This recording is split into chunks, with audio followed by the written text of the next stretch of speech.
Well, we were just out on the boat right now, and we pulled a plankton sample. And so what we found was a whole bunch of algae. A lot of this is green algae, but most of what you're looking at right there is a blue-green algae called microcystis, and that's one of our major harmful algal blooms that we're seeing. What makes a bloom harmful? Cyanobacteria, there's several different species that can be harmful. Certain times they can create toxins, and there's a variety of toxins they can create. Microcystis, for example, creates one called microcystin. So that's kind of unpredictable right now of when they're toxic and when they're not, but this species is one of them that can create that toxin. Unfortunately, right now, Lake Erie has sort of returned to some of the conditions that we had during the 1960s and the 70s.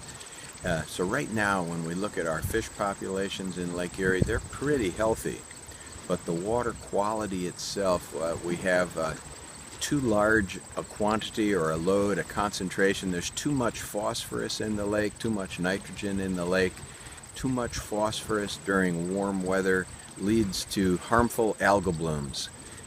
We have a lot of algae in Lake Erie. We get a lot of nutrients coming into Lake Erie. The load of nutrients coming in, this coming from fertilizers, from manure, from sewage treatment, having some of that is wonderful. It's what allows Lake Erie to be the walleye capital of the world, but too much of it leads to excessive growths of algae or blooms of algae.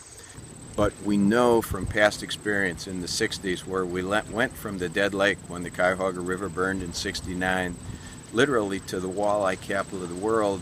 We did that by reducing phosphorus loading.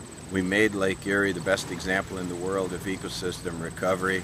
Since the mid-1990s, we've been sliding back to where we were back in the 70s, and unfortunately, that's where we are right now.